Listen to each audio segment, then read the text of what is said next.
All of his co-workers were gone. What could it mean? Stanley decided to go to the meeting room. Perhaps he had simply missed a memo.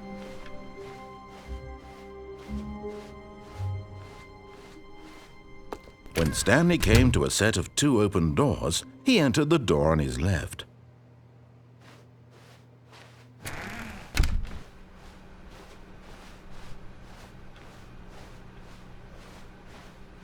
Yet there was not a single person here either. Feeling a wave of disbelief, Stanley decided to go up to his boss's office, hoping he might find an answer there.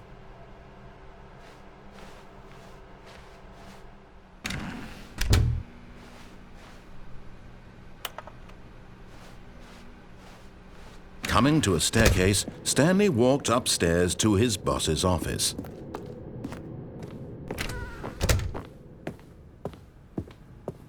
Stepping into his manager's office, Stanley was once again stunned to discover not an indication of any human life.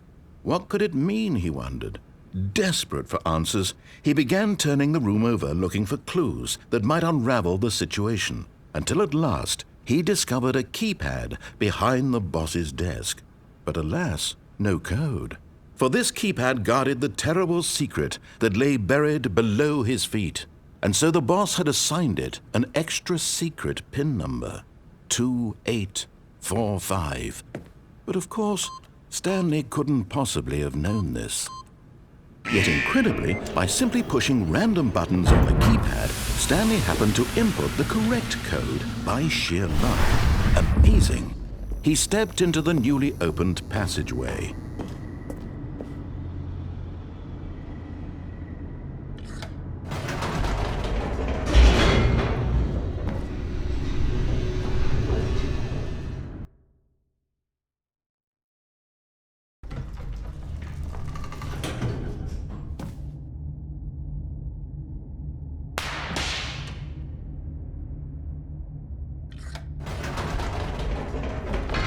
Whoops, nope, never mind. Stanley actually got back into the elevator and went back up. Silly me. Why did Stanley do that when he knew that it would just lead back to his boss's office? Well, that's a great question. I just can't wait to find out.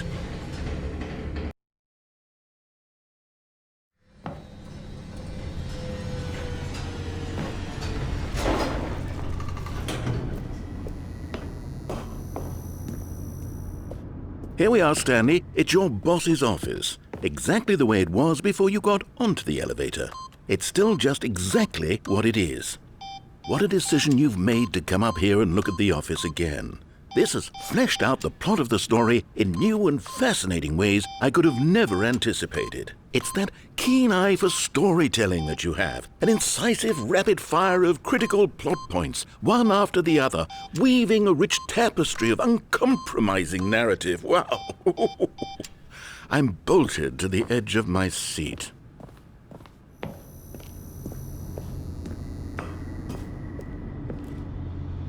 Incredible. Now he's getting back into the elevator and going down again. Ladies and gentlemen, how does he keep coming up with all of this?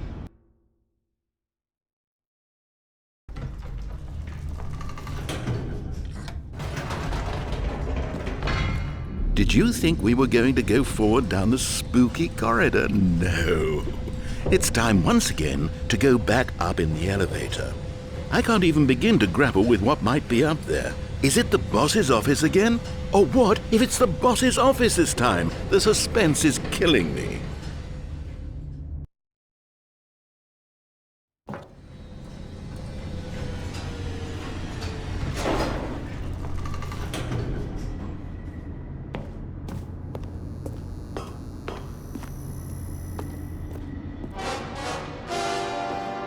Oh my God, it's the boss's office.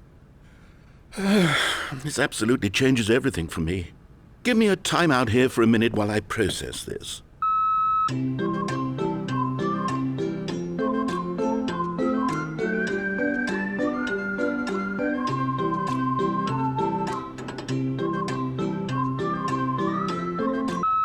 Okay, I'm ready. I'm prepared to embrace this stunning revelation and to move forward with... No, wait. No, I need more time to process.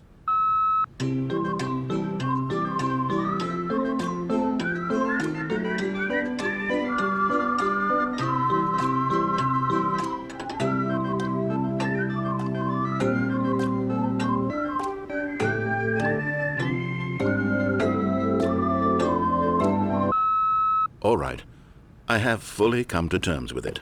I have made space in my worldview for this astonishing new reality. As before, I turn to your expert eye for gripping narrative, Master Stanley. Of course, going back down in the elevator. How did I not anticipate it? I mean, sure, now it's obvious, but you have to understand that 30 seconds ago, this kind of thing had never been attempted before. I had no frame of reference to even anticipate it.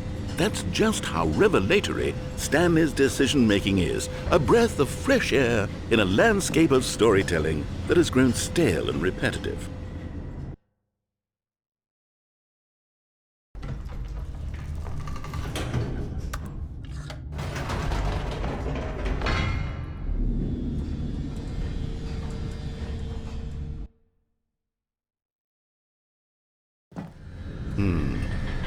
You know what? I've just thought of something. Hold on, let's stop for a moment. Don't you realize? It's the anticipation, Stanley.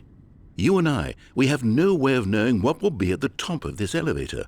But the suspense, the agony of waiting and anticipating and having to guess, that's the real thrill. Oh, I simply don't want to let that feeling go. It's so precious, so fleeting. Why don't we take this elevator ride nice and slow? There we go. Isn't this so much more exciting? You know, Stanley, it seems like nowadays the only thing that audiences want is to be shocked as loudly and frequently as possible. They want big, explosive moments flung right in their faces from the very moment that things get started. But where's the tension? Where's the trust in the audience to build a slow and nuanced appreciation for the story, the characters? Why aren't we given time to imagine the surprises, to have to think and to anticipate and then to marvel at the eventual reveal? This is storytelling, Stanley. What you and I are doing right now. This is the most exciting narrative to be developed in years, and it's really all because of you. You're the one who took this bold step of revisiting the exact same locations over and over. Truly, I mean it. This is unique and different. It's not like anything else out there. You see, I want stories that surprise me, Stanley. I want to have to think. I want to be engaged and not pandered to. We're being fed such unimaginative drivel all the time, and we all know it, which is why we're so starved for content that makes us feel sharp and vital and alive. That's why people like you so much, Stanley, because you're not afraid to spit in the face of tradition. You're a role model, you know? People look up to you. Which is why, though I didn't know when to spring this on you, but, well, I've gathered a little press conference for you, so that you can talk about your work and your storytelling and your life. Yes, I know you're not much for the public eye, but I thought it would especially mean a lot to the people who have been following you from the beginning. They really look up to you, Stanley. I don't know if you realize the impact you have on them. This is the kind of gesture that might leave a tremendous impact on them for the better. Oh good, we're here. Okay, the room where we're holding the press conference should be just around the corner here somewhere.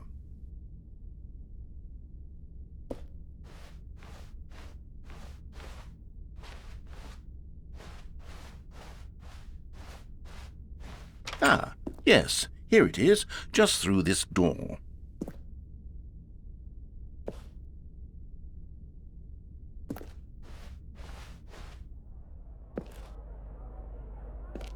All right, are you ready? I've told them you're going to speak a little bit about the nature of surprise in storytelling and what it means to craft a truly unpredictable narrative. Oh, don't worry, you'll do great. Just be yourself and speak from the heart. I'm really proud of you, Stanley. Okay, it looks like they're ready for you. Go get 'em.